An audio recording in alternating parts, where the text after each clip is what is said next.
Hey guys, and welcome back to the Bird's Nest Schoolhouse. My name is Jocelyn, and I am a first-time homeschooling mom to a 4- and 6-year-old kindergartner and first grader. In today's video, I'm going to be talking about how my first grader is doing with his individual subjects, which is language arts and math with confidence. If you saw my last video, I kind of talked about how overall our term 2 went. So if you haven't seen that, go ahead and check that out. I will link that up here. And in my next video, so this is going to be a 3-part series.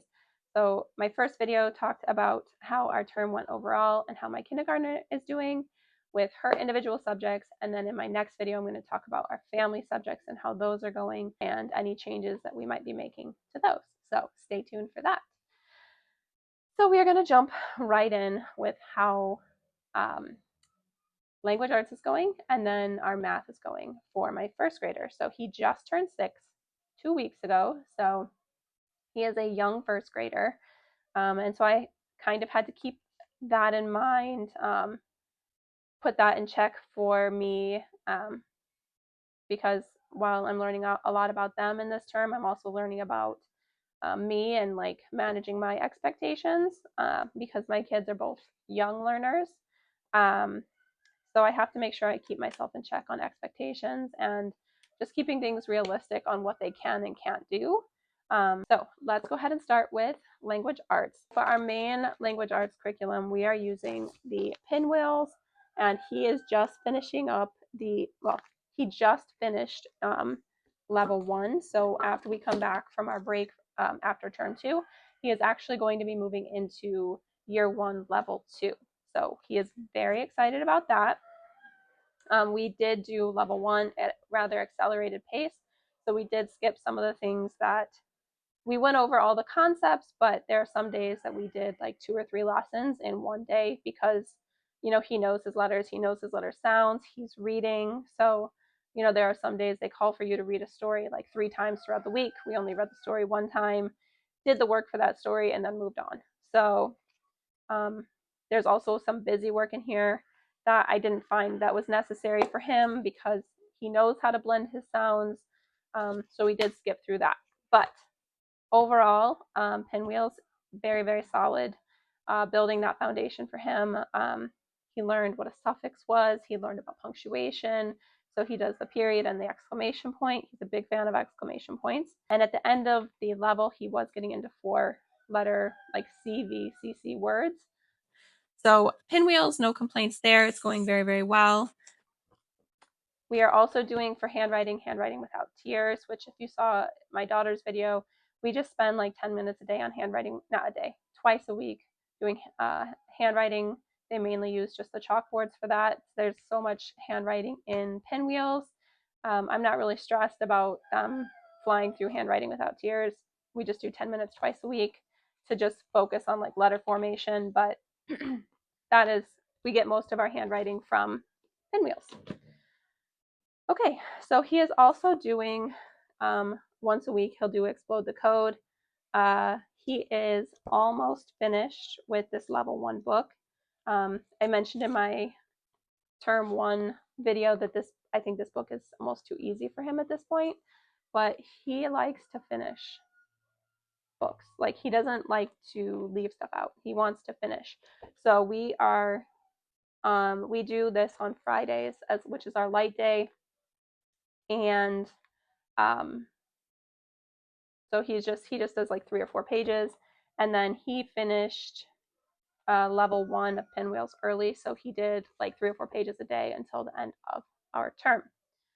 So I would suspect in term 3 he will get into the second book of Explode the Code. I don't necessarily think that we need these. This is just something that we do on Fridays because Pinwheels has activities like this. So it's something that they don't mind doing it on Friday. It just gives them a little bit something different for language arts. So if they were to ask to drop it, I probably would, just because they are getting this exposure in Pinwheels. But for now, it's working, so we're just leaving it. So he also, for language arts, is on the 2nd volume of level 1, all about reading, and he is He really loves these stories. I would say we probably read one story a week. He'll split it into two, and we don't do this every day. We'll do it twice a week um, with pinwheels. Yeah, we just do it twice a week, every other day. So this is going well too. Math with Confidence level 1 is going very, very well. However, when we hit subtraction, it was just shut down. The concepts weren't clicking, the fact families weren't clicking. Uh, just it was like the addition was going so well, and then we got to subtraction. It was just like we just like fell off, and every day it got to the point where like every day was ending in tears and frustration and shutting down. And then I would be frustrated, and he would be frustrated, and I would just say, we're just done for today. And but I just knew that in that moment, like there wasn't going to be any learning happening. And I mean, this is a learning curve for him. This is a learning curve for me. I would say, like, I know I'm not perfect, and like there can be times where I'm like super frustrated. I mean, I'm dealing with a 6-year-old boy who's got the attention span of a fly. I mean, getting a fly to sit still is like almost impossible. So, yes, there's been many deep breaths happening, but I went on to the Facebook page for Math with Confidence, and if you use Math with Confidence, I would highly recommend joining that Facebook group if you're not already, because you just get some really, really amazing advice on there. And it's just, I was reminded that subtraction is a new concept. It's hard. First you're going forward to doing addition, you're adding, and all of a sudden you're taking away, and it's just it's hard, and it's not necessarily something that a freshly 6-year-old might be able to mentally grasp. And I needed that reminder. Again, he's just 6, and that's okay. So we took a break. We hit pause on Math with Confidence for about a week. And what I did do, because his confidence in subtraction was like completely shot, like we probably pushed it too far in the frustration that like he just didn't want to do math. Like he would bring math out and he just was like, no.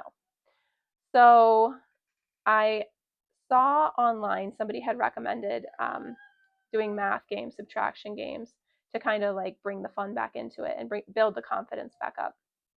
That Mammoth, which is another math curriculum, does online games for free, and I will link that down below.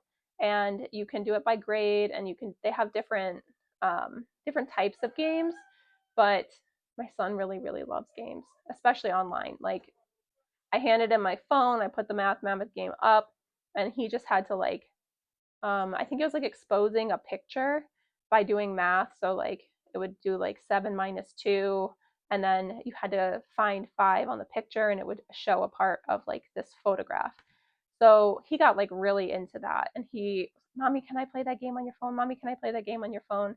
And he started using his fingers and like just doing the subtraction on his own without all of the concepts and the fact families and the 10 frame and the abacus and like all these different things that I had brought in. And he just started doing it on his own, to the point where I felt comfortable bringing back in Math with Confidence the following week. And we went, I think it was like 11. I had only done half of a lesson one day. And so we went back and we did the lesson again. And then it went well. And so I was also using like math link cubes. We have the 10 frame, we have the abacus, but he just was getting frustrated with the subtraction part of it. But these math link cubes, where he can like physically take away the squares, seem to really help him. So we were using these, and the lessons were going well, and so we actually got right back into the swing of it.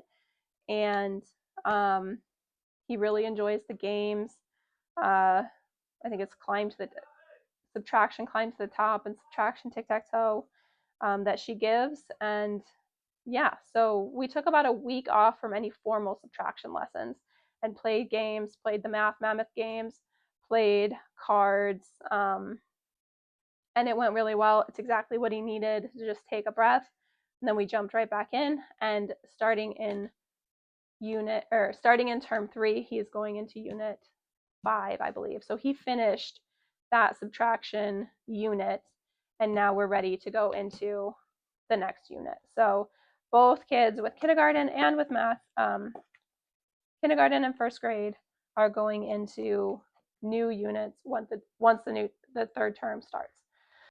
Term 2 was definitely, each child had some challenges. My daughter with the reading and my son with the subtraction, but we took a breath. I'm learning that it's okay to just, you don't, nobody's forcing you to like hurry up and get through the curriculum. Like, you decide how fast you go through it, and both of them needed to take a step back from what we were doing and do other approaches. So it is a learning curve for all of us.